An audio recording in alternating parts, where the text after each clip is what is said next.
अस्सलाम वालेकुम स्टूडेंट्स, उम्मीद करते हैं आप सब बिल्कुल खैरियत से होंगे। जी तो स्टूडेंट्स, आज हम जो है वो इको 607 के लेसन नंबर 30 को देखेंगे, second order differential equations continued. जो हम प्रीवियस लेक्चर से जो हम पढ़ते आ रहे हैं सेकंड ऑर्डर डिफरेंशियल इक्वेशन, तो उसी को जो है वो हमने आगे लेसन नंबर 30 में उसको कंटिन्यू रखना है। ठीक है, अब हमने अगर आपको याद हो, हमने एक डायनेमिक स्टेबिलिटी ऑफ जो देखा था, तो अब जो है वो हम 132 में देखेंगे कि टॉपिक 132 में है कि second order differential equation dynamic stability of repeated real roots. ठीक है, अब हमने स्टूडेंट्स आपको याद हो रिपीटेड रियल रूट्स के बारे में जो देखा था, हमारे पास एक रिपीटेड रियल रूट्स था और एक कॉम्प्लेक्स जो था रूट्स थे हमारे पास, और एक और हमारे पास तीसरा पॉइंट था। आपको याद होगा पीछे मैंने जो है वो आपको लेक्चर्स में करवाए हैं। ठीक है, तो यहाँ पे हम जो है वो रिपीटेड रियल रूट्स को लेके चलते हैं। ठीक है, तो यहाँ पे आप देख सकते हैं recalling the under repeated real roots case. अगर आपको याद हो कि हमारे पास रिपीटेड रियल रूट्स हमेशा जो एक्चुअली क्या था, उसमें हमारे पास A3 और A4 था। इससे पहले ये हमारे पास जिसमें कि केस 2 था, रिपीटेड रियल रूट्स जो था वो हमारे पास क्या था, केस 2 था। ठीक है, आपको याद होगा। ठीक है, और इससे पहले एक और हमारे पास केस 1 था, वो अलग था, लेकिन अब केस 2 में हमारे पास A3 होता है और A4 होता है। ठीक है, अब यहाँ पे ये जो आपके पास रिपीटेड रियल रूट्स में जो था, ये था कि A3e⁻RT plus A4t, E means exponential है। ठीक है, RT प्लस YP। अब ये जो चीज़ है आपके पास स्टूडेंट्स, ये क्या है, YC प्लस YP। अब आपको पता होना चाहिए कि YT का फार्मूला क्या है। YT इज इक्वल टू होता है YC प्लस YP, यानी Y और YC और YP का जो सम होता है वो इक्वल होता है Y और T के। ठीक है, अब यहाँ पे हमारे पास वही चीज़ है, YT equal to YC plus YP। अब यहाँ पे आपको पता होगा कि आपके पास ये जो चीज़ है, ये है derivation from equilibrium try to जो है वो मिटिगेट इट, और YP जो है वो हमारे पास क्या है, इक्विलिब्रियम है। ठीक है, इसके बाद स्टूडेंट्स हमने जो है वो देखते हैं कि हमारे पास A3e⁻RT प्लस A4t e⁻RT जो है वो डेविएशन फ्रॉम इक्विलिब्रियम है। तो अब A3 क्या है, इसमें हमारे पास स्टूडेंट्स आर्बिट्रेटरी कॉन्स्टेंट्स है। e⁻RT जो है वो इंडिपेंडेंट, ये e⁻R और T जो है, T हमारे पास क्या है, इंडिपेंडेंट वेरिएबल है। ठीक है, T हमारे पास क्या है, इंडिपेंडेंट वेरिएबल। एंड A4 जो है ये भी arbitrary constants, T independent variable, e⁻R है, और T जो है ये भी हमारे पास इंडिपेंडेंट वेरिएबल है। खैर ये इनके बस आपको निशानदेही करवाई गई है। इसके बाद A3 and A4 are constants and their values depends on initial condition. वो कहते हैं A3 और A4 जो है ये हमारे पास कॉन्स्टेंट्स है और इनकी वैल्यूज़ जो है वो डिपेंड करती है इनिशियल कंडीशन पर। T इज़ इंडिपेंडेंट वेरिएबल है, स्पेनिंग 0 से इन्फिनिटी तक। Deviation from equilibrium will depend on root R पे। ठीक है, डेविएशन जो है वो से जो इक्विलिब्रियम होगी वो डिपेंड करेगी हमारे पास रूट R पे। ठीक है, अब हेयर स्प्लिटिंग क्या होती है हमारे पास, A3e⁻R प्लस A4t e⁻RT जो है। इसके बाद हमारे पास यहाँ पे भी नेगेटिव होगा और यहाँ पर भी हमारे पास क्या होता है, नेगेटिव होता है।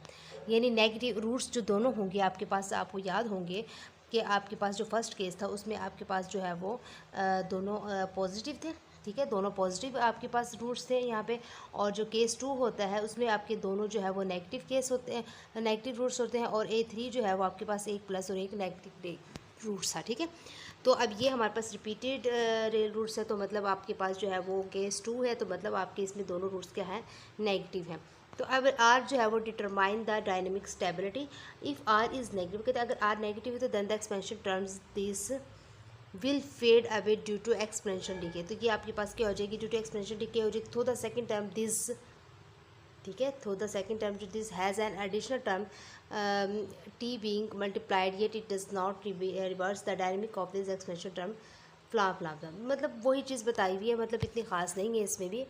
तो यहाँ पे जो हम मेन चीज़ें होंगी वो हम वो करेंगे कि A3 जो है हमारे पास ये इक्वेशंस थी, A3e⁻RT plus A4t e⁻RT। Roots इसमें जो है वो हमारे पास दोनों नेगेटिव हैं और T जो है वो हमारे पास 0 से इन्फिनिटी तक है, जो हम ऊपर देख चुके हैं। ठीक है, T इन्फिनिटी Y से जो अप्रोच करेगा हमारे पास 0 से।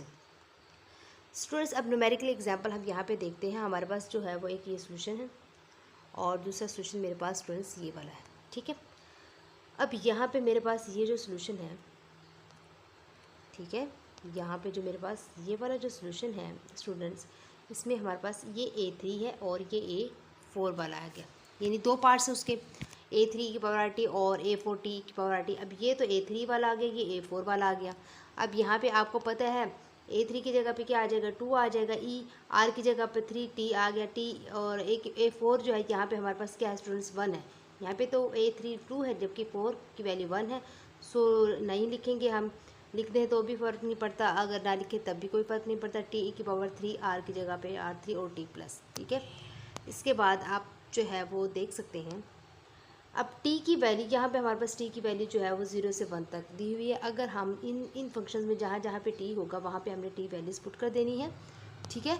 अब जब t पुट किया तो हमारे पास इस फंक्शन में मेरे पास 2 आ गया, ठीक है। यहाँ पे अगर हम 0 पुट करते हैं एक्सप्लेनेशन नॉट आ जाता है, तो एक्सप्लेनेशन नॉट जो होता है वो ई नॉट इज इक्वल टू 1 हो जाता है, सो 2 आ जाएगा। और यहाँ पे मैंने जब t की जगह पे 0 पुट किया तो हमारे पास ये फंक्शन 0 हो जाएगा। तो आपको पता है y से आपका कब जो है वो बनता है, जब आप इन दोनों टर्म्स को जो आप प्लस करते हैं इन कैंसर को, तो आपके पास y से आ जाएगा 2, ठीक है। इसी तरह आपने इसमें 1 और इसमें 1 पुट किया, आपके पास ये आ जाता है, फिर आप इन दोनों को प्लस करते हैं तो आपके पास ये वाला आंसर आ जाता है। तो आप यहाँ पे देख सकते हैं, इसी तरह आपने t पुट्स करते गए और इन दोनों को जमा करते गए तो आपके पास y से आता गया। तो अब यहाँ पे देख सकते हैं आपका ये जो t जो है वो 0 से 5 तक पुट किया, आपके पास जो है ये A3 RT जो है वो क्या हुआ, इंक्रीज़ हुआ, इसकी वैल्यू जो है वो बढ़ती गई, ठीक है। और इसके बाद आपने ये भी देख सकते हैं यहाँ पे भी आपकी वैल्यू जो है वो बढ़ती जा रही है, तो सिमिलरली आपके पास YC जो है वो भी इंक्रीज़ होगा। अब यहाँ पे अगर हम यहाँ पे आ जाते हैं तो यहाँ पे आपके पास जो है वो दोनों नेगेटिव हैं। आपने यहाँ पे भी इसी तरह यही t की वैल्यूज़ पुट करनी है, इनको ऐड करना, y से आता जाएगा। अब यहाँ पे आप देख सकते हैं यहाँ पे इनकी वैल्यूज़ भी डिक्रीज़ हो गई, ये भी डिक्रीज़ हो गया और मेरे पास y से जो है वो भी मेरे पास डिक्रीज़ हो गया। तो यहाँ पे इसका फिर देखते हैं कि बहुत एक्सप्लेनेशन टर्म्स जो हमने जो पहला हिस्सा किया था वो बहुत एक्सप्लेनेशन टर्म्स इंक्रीज़ था, दोनों की वैल्यूज़ जो थी इंक्रीज़ थी, तो डायनेमिकली क्या हो गया, अनस्टेबल। जबकि दूसरे फंक्शन में हमने देखा तो हमारे पास बहुत एक्सप्रेशन टर्म्स डिक्रीज़ थी, डेविएशन भी डिक्रीज़ थी, सो कन्वर्जेंस है और डायनेमिकली स्टेबल है, ठीक है। अब hence it is numerically confirm that for dynamic stability the repeated root are must be negative or less than 0। आपको याद होना चाहिए कि ये चीज़ कि जब आपके पास जो है वो डेविएशन भी आपकी इंक्रीज़ हो और एक्सप्रेशन टर्म्स भी जो है वो इंक्रीज़ हो, तो आपके पास फंक्शन क्या हो जाएगा, डाइवर्जेंस। और जब आपके पास जो स्टूडेंट्स डेविएशन भी डिक्रीज़ हो जाए और जो आपके पास बहुत एक्सप्रेशन टर्म्स जो है वो भी डिक्रीज़ हो जाए, तो स्टूडेंट्स आपके पास फंक्शन क्या हो जाएगा, कन्वर्जेंस हो जाएगा, ठीक है। ये आपने अच्छे तरीके से एग्जाम से याद कर लेना। इसके बाद हम टॉपिक नंबर 133 की तरफ आते हैं, second order differential equations, dynamic stability of complex roots. अब हमने जो है वो कॉम्प्लेक्स रूट्स को देखना है, तो आप यहाँ पे जो है वो देख सकते हैं कि आपके पास y जो गिवन है। अब कॉम्प्लेक्स रूट्स में आपने देखा था कॉम्प्लेक्स रूट्स आपके 3 तरह के थे, यहाँ पे जो हम कर रहे हैं कॉज और साइन वाले कर रहे हैं, ये हमारे पास YC है और ये YP है। तो हेयर स्प्लिटिंग अगर हम देखते हैं तो हमने जो है इसको देखना है कि ये हमारे पास एक्चुअली है क्या। तो deviation from equilibrium try to mitigate, हमारे पास ये है ये वाला फंक्शन, ठीक है। और ये हमारे पास YP जो है वो इक्विलिब्रियम होगा। तो अब आपने जो है वो स्टूडेंट्स देख सकते हैं e⁻ A5 cos VT plus A6 sin VT है, ये हमारे पास डेविएशन फ्रॉम इक्विलिब्रियम मल्टीप्लिकेंड है। अब यहाँ पे इनकी जो है वो रिप्रेजेंट करवाया हुआ है इनको कि A5 हमारे पास आर्बिट्रेरी कांस्टेंट है, T इंडिपेंडेंट है, A6 भी आर्बिट्रेरी कांस्टेंट है और T जो है इंडिपेंडेंट वेरिएबल, जबकि साइन भी और कॉस भी जो है ये हमारे पास ट्रिग्नोमेट्रिक फंक्शंस है, ठीक है। और e⁻HT जो है H इसमें हमारे पास क्या हो रहा है, मल्टीप्लायर है। तो अब यहाँ पे स्टूडेंट्स आपने जो है वो देखना है the multiplicand A5 cos VT plus sine A6 sine VT। जी स्टूडेंट्स यहाँ पे जो है वो the multiplicand A5 this and ये आप देख सकते हैं has the knack of having a wave like graph as shown. आपने देखा ये जो इस चीज़ से जो आपका ट्रिग्नोमेट्रिक फंक्शन से जो आपका ग्राफ बन रहा है वो आप देख सकते हैं यहाँ पे ये वेव लाइक बन रहा है, ठीक है, ये ऐसे। अब यहाँ पे ये बन रहा है तो this shall have uniform amplitude above and below the equilibrium, so convergence shall not take place. जो यहाँ पे कन्वर्जेंस जो होगी वो यहाँ पे टेक प्लेस नहीं होगी। तो मल्टीप्लाई की कैन में दिस ये मतलब आप बस एक दफ़ा रीड कर लीजिएगा, वरना आपके जो है वो ज़्यादातर जो आते हैं न्यूमेरिकली ही आते हैं। अब यहाँ पे हम न्यूमेरिकल एग्जांपल एक देख लेते हैं स्टूडेंट्स। हमारे पास ये फंक्शन एक ये गिवन है एंड देन ये हमारे पास है और फिर ये हो रहा है। अब यहाँ पे आपने जो है वो स्टूडेंट्स देख सकते हैं इस फंक्शन में यहाँ पे हमारे पास टी भी गिवन है, 0 से लेकर 10 तक उन्होंने जो है वो इसको हमें टी गिवन है बच्चों।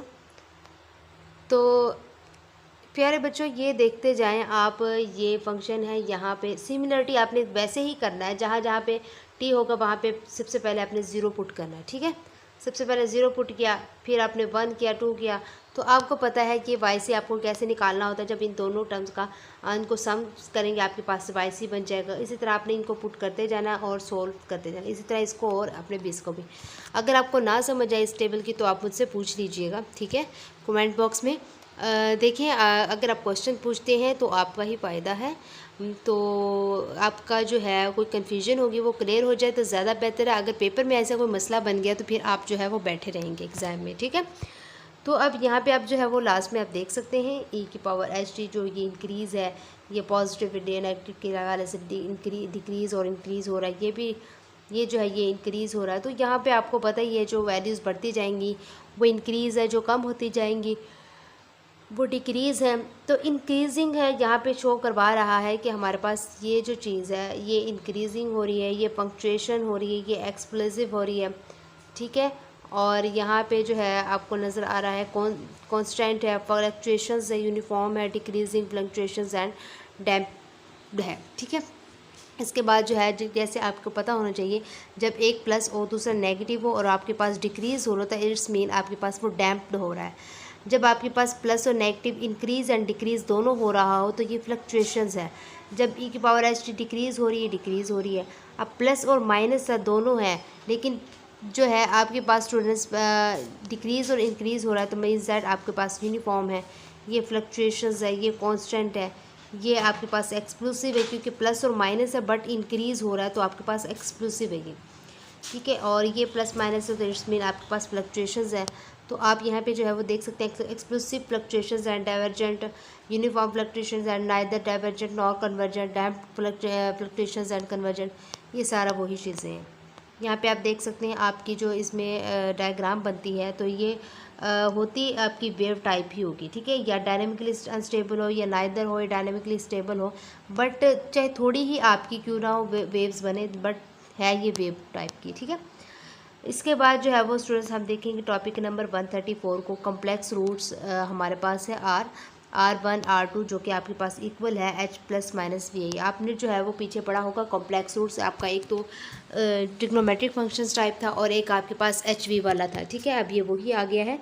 अब यहाँ पे however two more alternative forms R1 and R2 आप यहाँ पे देख सकते हैं, R into cos theta plus minus eta sine theta is equal to R E plus minus eta theta. Therefore 3 फॉर्म्स आर देयर, यहाँ पे 3 फॉर्म्स है जैसे कि कार्टेशियन कोऑर्डिनेट्स हो गया, ठीक है, कार्टेशियन फॉर्म होगी, पोलर फॉर्म होगी और एक्सपोनेंशियल फॉर्म होगी। सबसे पहले हम कार्टेशियन फॉर्म को देखते हैं, h plus minus we i based on quadrant first, ये जो बेस्ड करती है क्वाड्रेंट फर्स्ट में करती है ऑफ कार्टेशियन कोऑर्डिनेट्स, ठीक है, with h on x axis and v on y. जो यहाँ पे हमारे पास एच जो है वो एक्स एक्सिस होगा और वी जो है वो वाई एक्सिस होगा, ठीक है। यहाँ पे आप देख सकते हैं एच जो है वो हमारे पास किसके होगा, एक्स एक्सिस होगा और वी जो है ये हमारे पास वाई एक्सिस होगा। अब यहाँ पे हमारे पास एक एग्जांपल है 3/2 प्लस 3/2 आयोटा 4 300 प्लस आयोटा। तो पोलर फॉर्म में आपको पता है ये चीज़ आ जाती है। अब देखते जाइए functions which have angles theta involve in them, इसमें एंगल होगा हमारे पास का ट्राइंगल। आप जान से एक के ए से मुराद क्या होता है, also known as triangular form. तो आप यहाँ पे एग्जांपल्स देख सकते हैं इसकी सिमिलरिटी जो कि आपके पास इस पे पूरा उतरती है पोलर फॉर्म में, आर की जगह पे 2 कॉस थीटा की जगह π/6 एटा साइन π/6, ठीक है। इसके बाद एक्सपेंशन फॉर्म आप देख सकते हैं आर ई की power plus minus eta theta based on expansion function, ये आपके पास फंक्शन है। सिमिलरिटी आपके पास ये होगा एक्सपेंशन फॉर्म, तो आप ये एग्जांपल्स के थ्रू भी आप इसको देख सकते हैं। इसके बाद de Moivre's theorem, if complex numbers has a power and other than 1 then all 3 forms can be written as follows. जो हमारे पास डी मूविस थ्योरम्स है वो कहते हैं कि अगर कम्प्लेक्स नंबर जो है वो पावर रखता है एन या फिर एक, तो then all 3 forms can be rewritten as follows. तो हमारे पास ये जैसे कि हमारे पास Cartesian form with N does not equal to 1 की बात करते हैं तो हमारे पास ये बहुत ज़्यादा इजी हो जाएगा। वो simply raise the power H of H plus we I to N, जैसे H plus minus we I N. Expansion form की बात करते हैं डज नॉट इक्वल टू 0, तो आपके पास इस तरह आ जाएगा। तो आर एन आप इसका सेपरेटली भी ले सकते हैं, आर ए के पावर एन ई की power plus minus eta theta और की पावर एन। सो आप इसको देख सकते हैं आर एन ई की power plus minus theta eta theta n is equal to r n की power plus minus eta theta eta n theta लिख सकते हैं। जैसे आप मर्जी चाहें। इसके बाद ऑब्जर्वेशन आप देख सकते हैं in explanation form via de Moivre's theorem r is raised to rn and e plus minus iota theta is raised to e plus minus iota theta n। ठीक है, वही बात हो रही है, ये आप ये भी देख सकते हैं।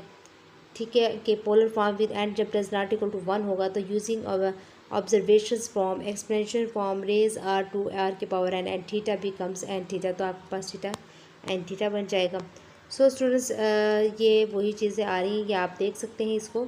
अगर आपके पास इस तरह फॉर्म में है तो थीटा की जगह पे हम क्या लिख सकते हैं, एन थीटा लिख सकते हैं। ठीक है, तो अब जो है वो स्टूडेंट्स इसका समराइजिंग कर सकते हैं आप।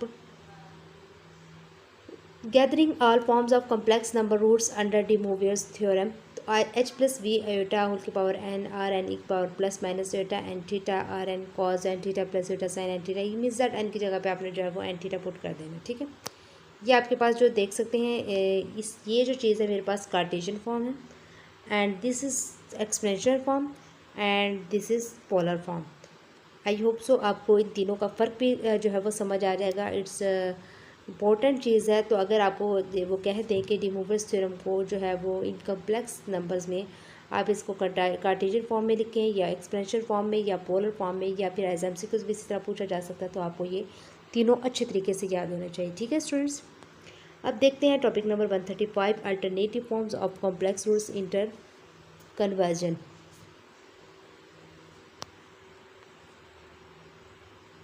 स्टूडेंट्स आप देख सकते हैं interconversion should be easy while remembering the basic trigonometric ratios. ये बहुत जो है वो आसान है। बेसिक ट्रिग्नोमेट्रिक रेशियो जैसे आपने 10th क्लास में पढ़ी हुई हैं कि आपके पास जैसे आपके पास ये एक चीज़ है।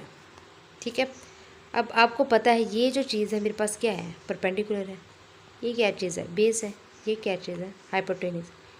ये क्या है, परपेंडिकुलर, ये बेस एंड ये हाइपोटेन्यूज। अब आपको पता है ये रियल एक्सिस है और इमेजरी एक्सिस है, ये थीटा है आपके पास, यहाँ पे वी है, चार है। ठीक है, अब यहाँ पे आपको पता है कि स्टूडेंट्स आपके पास जो है साइन थीटा किसके इक्वल होता है, साइन थीटा होता है परपेंडिकुलर ओवर हाइपोटेन्यूज, यानी इसके इन दोनों के ये दोनों बटे में होंगी तब हमारे पास साइन थीटा बनेगा। इसके बाद जो स्टूडेंट्स हमारे पास जो साइन परपेंडिकुलर जो है वो हमारे पास वी है, हाइपोटेन्यूज जो है आपको पता है हाइपोटेन्यूज मेरे पास क्या है, आर है। मैं इनकी वैल्यूज पुट कर दूँगी, sine theta is equal to V over R आ जाएगा। इसके बाद स्टूडेंट्स आपको पता है कॉस थीटा किसके बराबर होता है एक्चुअली, बेस ओवर हमारे पास क्या है, हाइपोटेन्यूज। अब बेस हमारे पास स्टूडेंट्स एक्चुअली क्या है, आप देख सकते हैं एच, और हाइपोटेन्यूज क्या है आर, मैंने ये पुट कर दिया, h over r is equal to cos theta बन गया। अब इसके बाद इसको मैं अरेंज करती हूँ, इन्हीं दोनों फंक्शंस को जो है मैंने अरेंज करना है। V over r is equal to sine theta, h over r is equal to cos theta. अगर मैं वी की वैल्यू निकालूँ यहाँ से तो आर जो है वो मेरे पास राइट साइड पे चला जाएगा, तो v is equal to r sine theta बन गया। इसी तरह जो है स्टूडेंट्स आप जो है वो आर जो है वो मैं राइट साइड पे ले आऊँ तो h is equal to r cos theta बन गया। अब जो है वो मैंने यहाँ इन दोनों फॉर्म से एच थीटा की वैल्यू निकालनी है। जब थीटा की वैल्यू निकालूँगी तो मेरे पास क्या आ जाएगा, theta is equal to sine जो है वो यहाँ इस साइड पे आएगा, इन्वर्स बन जाएगा, साइन इन्वर्स वी है और ये आर जाके यहाँ पे डिवाइड हो जाएगा, वी ओवर आर आ गया। इसी तरह से ये theta is equal cos inverse H over R आ जाएगा। तो आप यहाँ पे जो है वो देख सकते हैं थीटा की वैल्यू दो निकलती है, एक sine inverse v over r और एक cos inverse H over r. जब हम इन दोनों इक्वेशंस को कंपेयर करते हैं ये हमारे पास इक्वल्स हो जाती है। ठीक है, अब मोर एवर हमें पता है Pythagorean theorem also guides students हमारे पास हाइपोटेनियस प्लस हाइपोटेनियस होल का square is equal to base square plus perpendicular square होता है। अब आपको पता है हाइपोटेनियस आर स्केयर है प्लस बेस एच स्केयर है प्लस परपेंडिकुलर जो है वो बी स्केयर आ जाएगा। जब हम इन दोनों का बोथ साइड्स पर अंडर रूट लेंगे तो R is equal to H square plus B square आ जाएगा अंडर रूट के। ठीक है, अब यहाँ पे आपको एक एग्जांपल जो है वो गिवन है कि एक्सपोनेंशियल फॉर्म में है 5e की पावर 3 आयोटा पाई बाई 2 है। तो हमने इसका सोल्यूशन फाइंड आउट करना है। आप सोल्यूशन कैसे करेंगे, आप देख सकते हैं ये हमारे पास 5e की power iota 3 pi by 2 given है। अब आपको पता है 5 क्या है मेरे पास, यहाँ पे r है, e plus minus iota theta हमारे पास क्या है 3 पाई बाई 2 है।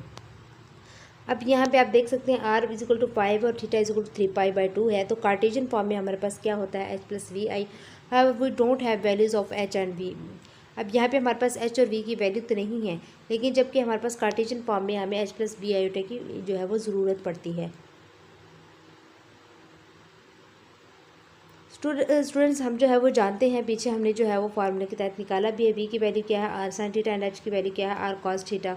तो अब जो है वो थीटा की जहाँ पे वैल्यू हमारे पास, हम थीटा की वैल्यू पुट कर देंगे, और आर की वैल्यू जैसे हमारे पास 5 है वो पुट करेंगे, और थीटा की वैल्यू 3π/2 है, वहाँ पे आप भी पुट करेंगे। तो स्टूडेंट्स हमारे पास जो है वो वी की वैल्यू -5 आ जाएगी। इसी तरह कॉस की वैल्यू जो है वो हमारे पास 0 आ जाएगी, जहाँ पे हम आर की जगह पे वैल्यू पुट करेंगे, 5 पुट करेंगे, और थीटा की जगह पर 3π/2 पुट करना है। इसके बाद returning values of p and h जो है वो in h plus minus v iota है।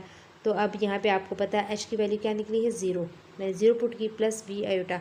अब वी की वैल्यू मेरे पास क्या निकली है, -5, और मैंने यहाँ पे आयोटा भी रख दिया। अब कार्टेशियन फॉर्म में अगर हम बात करते हैं तो कार्टेशियन फॉर्म में हमारे पास इसकी वैल्यू क्या निकलती है, -5 निकलती है, 5 आयोटा। क्योंकि 0 की तो कोई वैल्यू नहीं है, ना वो प्लस हो सकता है वो, ना ही वो माइनस हो सकता है। In addition to Cartesian form polar form can also be found. अब यहाँ से हम जो है फाउंड कर सकते हैं। आपके पास are cos theta plus iota sine theta होता है गिवन। तो अब आर की जगह पे 5 कॉस थीटा की जगह पे 3π/2, और यहाँ पे भी थीटा की जगह जो है वो आपने 3π/2 पुट कर दिया। अब पोलर फॉर्म में जब हम देखते हैं तो हमारे पास जो इनकी वैल्यूज़ होती हैं, वहाँ पे आर की वैल्यू 5 है, कॉस 3π/2 प्लस एटा साइन 3π/2 लिख दिया मैंने, ठीक है। इसके बाद नोट है हमारे पास, this equation can be further simplified by two numerical values due to +-1 plus minus. तो अब नेक्स्ट जो है वो हमारे पास एक और एग्जांपल है स्टूडेंट्स, आप देख सकते हैं यहाँ पे हमारे पास कार्टेशियन फॉर्म है, 1 + 3 √i है। तो सिमिलरिटी हमें यहाँ से पता चल रहा है, हमारे पास जो स्टूडेंट्स h की वैल्यू है वो 1 है, और v की वैल्यू 3 है। यहाँ पे आप देख सकते हैं। अब यहाँ पे सिमिलरिटी आपने इसको वैसे ही करना। अब आपको पता r = होता है h² + v² के। आपने यहाँ पे h की वैल्यू लिखी 1 और v की वैल्यू लिखी 3² लिए, तो आपके पास लास्ट आंसर आता है r = 2। तो आपके पास जो है वो इस तरह का फंक्शन होता है। तो आप उसमें इनकी वैल्यूज़ को तमाम को पुट कर देंगे। थीटा की वैल्यू भी आपको पता है, थीटा किसके इक्वल होता है, आपने इनके जो है वो इक्वल वैल्यूज़ लिखी, थीटा आपके पास 60 डिग्री आ जाएगा। बहुत ही सिंपल एंड इजी आपके पास एक्सरसाइज है, आप पोलर फॉर्म में इसका आंसर निकाल सकते हैं। सो आप लास्ट में जो है वो एक्सपेंशन फॉर्म की बात करेंगे तो हमारे पास क्या आ जाता है, ये आपके पास एक्सपेंशन फंक्शन का फार्मूला है। यहाँ पे आपने थीटा की जगह पे उसकी जो डिग्री है वो पुट करें, आर की जगह पे इसकी वैल्यू पुट करें। तो स्टूडेंट्स आप देख सकते हैं term of pi as 60 degree = 180 degree / 3π/3 आ जाएगा, ठीक है। तो ये बहुत ही इजी चीज़ है, अगर कुछ ना समझ आए तो आप मुझसे पूछ लीजिएगा कमेंट्स बॉक्स में। So hence interconversion among the 3 forms Cartesian, polar and expression is possibly using the formula given above. हम जो ऊपर गिवन अबव फार्मूला है हमारे पास, उसके तहत जो है वो हम तीनों फॉर्म्स में, कार्टेशियन हो, पोलर, एक्सप्रेशन, तीनों फॉर्म्स में जो है वो उसकी वैल्यूज़ जो है उनको फाइंड आउट कर सकते हैं। जी तो स्टूडेंट्स आज जो था हमारा टॉपिक लेसन नंबर 30 था। आई होप से आपको समझ आ गई होगी। अगर कोई मसला हो तो कमेंट में पूछिएगा। इंशाल्लाह फिर मिलेंगे नेक्स्ट लेक्चर के साथ। Thank you so much. अल्लाह हाफिज़।